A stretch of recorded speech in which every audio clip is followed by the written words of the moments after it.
Assalamualaikum warahmatullahi wabarakatuh. Halo anak-anak, kembali lagi dengan Ibu Dini dalam pelajaran Bahasa Indonesia. Hari ini Ibu masih akan membahas bab 6, yaitu mengapresiasi dan mengkreasikan fabel. Materi hari ini. Hari ini Ibu akan membahas KD 4.11, yaitu tentang menceritakan kembali isi fabel. Kalian boleh sambil buka buku paketnya halaman 205. Tujuan pembelajaran. Dengan menyimak pembelajaran hari ini, siswa diharapkan mampu menceritakan kembali fabel dengan baik dan memerhatikan kaidahnya seperti lafal, intonasi, rasa percaya diri, dan lain-lain. Nah, sebelum masuk ke materi, Ibu akan mengumumkan pemenang kuis YouTube di minggu kemarin. Ada 4 pemenang, ya, masing-masing akan mendapatkan hadiah pulsa dari Bu Dini. Ini dia pemenangnya. Selamat kepada Tasya Rizkullah, Sheila Ailin, Siti Nurmala, dan Latifah. Oke, congratulations. Segera konfirmasi nomor HP kalian ya, para pemenang ini ke WA Bu Dini. Jadi kalian langsung WA Ibu, Bu, ini nomor saya. Ya, nomornya harus aktif agar pulsanya bisa masuk. Oke. Nah, untuk yang belum terpilih, yang belum menang, jangan khawatir. Besar kemungkinan Ibu akan membuat kuis lagi atau iseng-iseng berhadiah. Yang penting kalian selalu simak video Ibu di YouTube dan lihat, dicek-cek bagian deskripsinya. Siapa tahu ada kuis lagi. Oke, tetap semangat ya. Nah, sebelum masuk ke materi yang tadi menceritakan fabel, Ibu akan mengulas balik dulu materi minggu lalu. Minggu lalu Ibu sudah menjelaskan tentang ciri umum fabel, jenis-jenis fabel, serta unsur intrinsik fabel. Nah, setelah kemarin Ibu menjelaskan materi, ada penugasan. Dan seperti biasa, Ibu akan memperlihatkan soal yang paling banyak dijawab salah. Ini dia pertanyaannya. Sebutkan serta jelaskan jenis-jenis fabel. Nah, ini ketahuan nih. Ibu kan sudah menjelaskan di videonya. Di buku paket pun ada tentang jenis-jenis fabel. Di video Ibu menerangkan ada. Tapi jawabannya itu kebanyakan adalah fabel tradisional, fabel modern. Ya, itu sebenarnya tidak salah ya. Tidak mutlak salah. Tapi bukan itu jawaban yang Ibu maksud. Ya. Yang mana jawaban Ibu maksud? Oke, ini dia jawaban yang Ibu maksud. Ya, berdasarkan pemberian watak dan latar, ada dibedakan menjadi fabel alami dan adaptasi. Kalau alami itu mulai dari watak atau tingkah laku hewannya, misalkan di alam liar kelinci suka melompat, di fabel dia juga suka melompat. Misalkan serigala dia hewan buas, di fabel juga buas. Jadi watak ya dari hewan itu dengan di fabel itu sama, tidak ada yang berubah. Kemudian alamnya atau tempat tinggalnya dia juga sama seperti aslinya. Misalkan serigala atau harimau, macan itu tinggalnya di hutan, ikan di laut. Nah, fabel juga seperti itu, ya. Jadi latar tempatnya itu misalkan tentang singa ya, sama-sama di hutan, jadi sesuai dengan aslinya. Itulah fabel alami.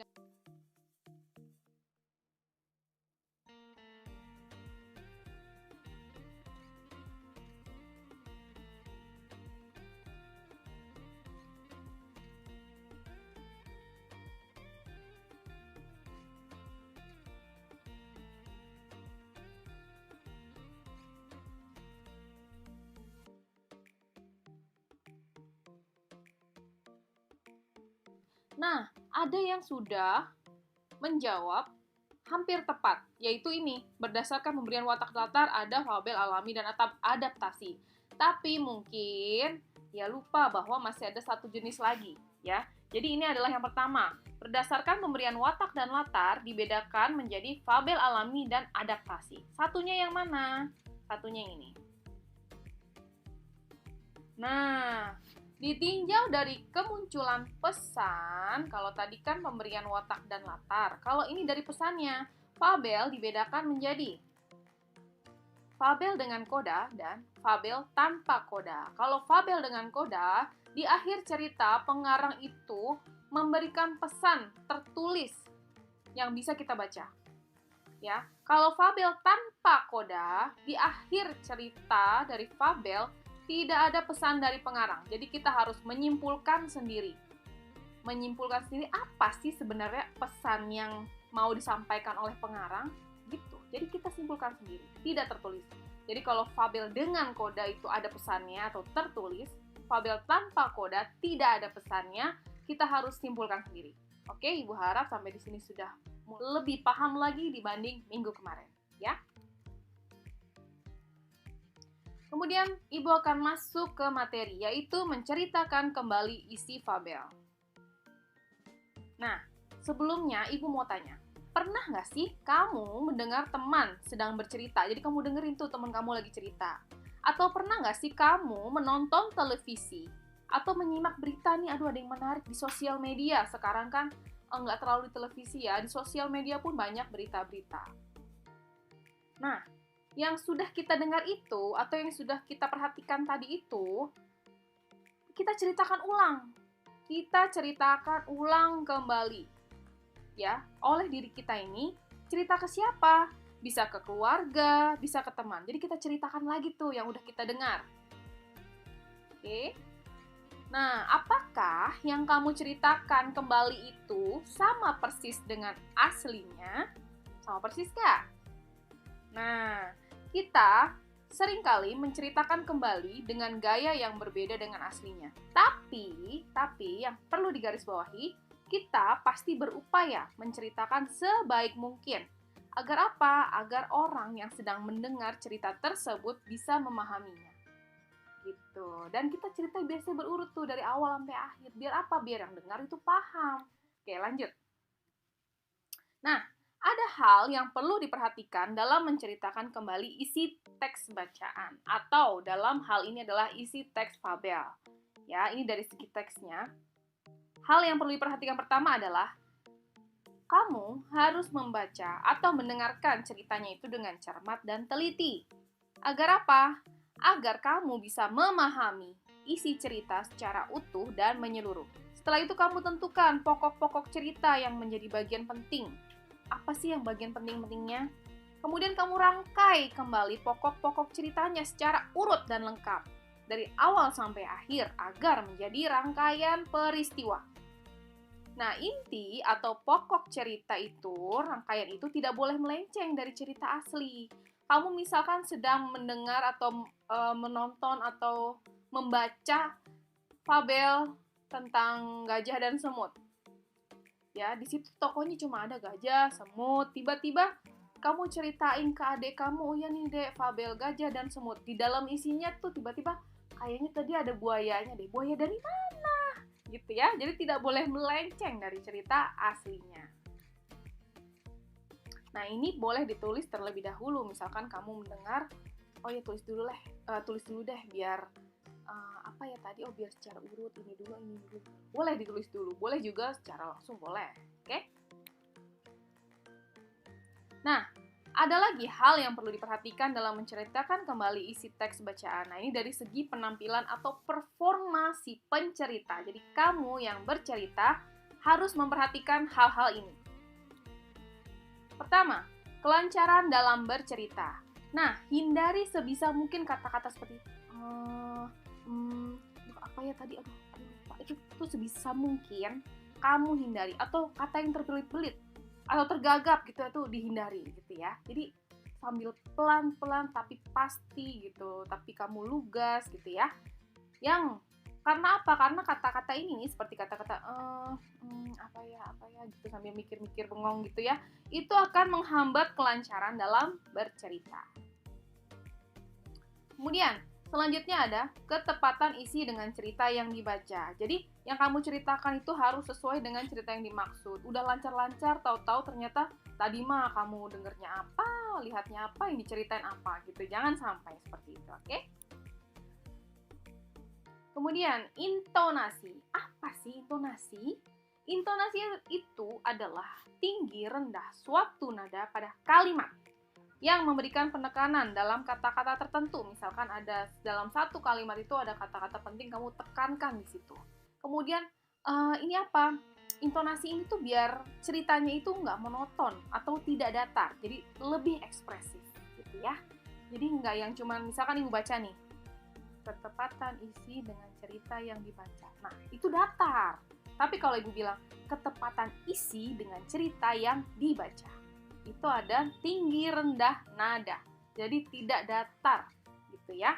Ini sangat amat penting dalam menceritakan kembali, ini salah satu yang paling penting. Oke? Kemudian, lafal. Lafal itu adalah pengucapan bunyi bahasa. Nah, baiknya bagaimana lafalnya? Ucapkannya yang jelas.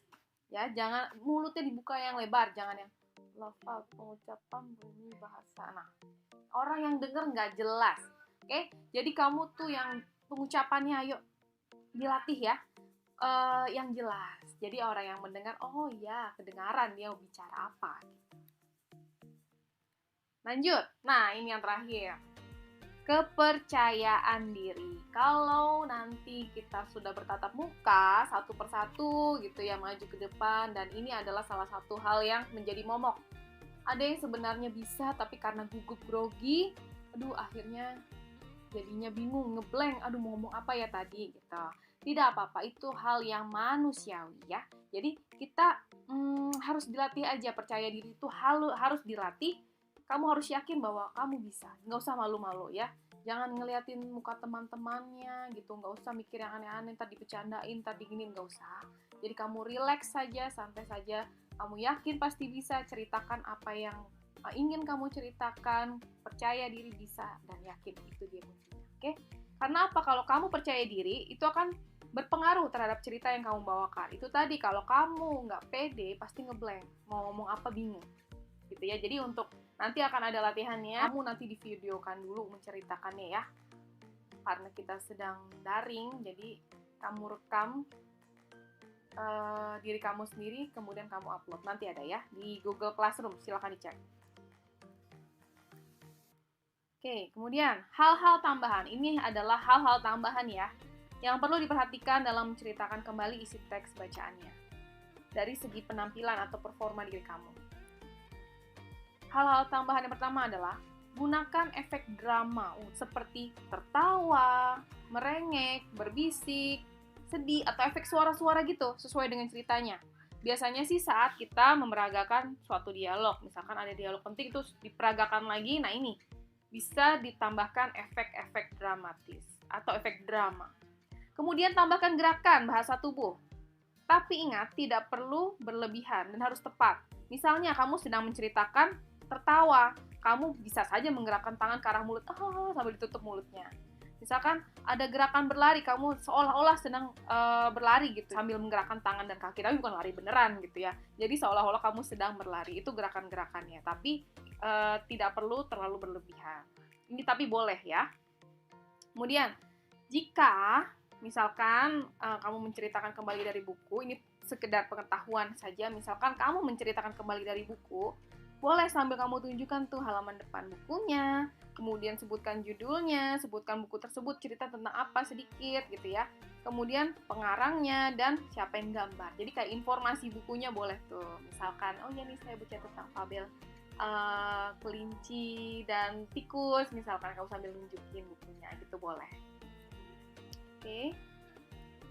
Sekian pembelajaran hari ini. Untuk tugas silakan cek di Classroom atau grup kelas. Nanti itu akan ada tugas menceritakan kembali, rekam diri kamu ya, divideokan. Minimal durasinya 1 menit, tidak boleh kurang. Ya. Fabelnya apa, Bu? Fabelnya ada di Classroom. Jadi kamu silakan langsung cek ya tugasnya. Di situ ada fabel, ada video. Kamu dengarkan dengan baik dan kamu ceritakan kembali. Harus urut dari awal sampai akhir. Durasinya 1 menit. Setengah badan saja, tidak perlu full. Karena kalau full takutnya suara kamu terlalu jauh. Setengah badan saja. Gitu ya. Kalau masih ada hal-hal yang ingin ditanyakan, atau masih ada yang kurang paham, silakan WA Budini. Oke? Kerjakan dengan baik dan serius. Tetap jaga kesehatan dan tetap semangat belajar walaupun kita belajar jarak jauh. Wassalamualaikum warahmatullahi wabarakatuh. Sampai jumpa.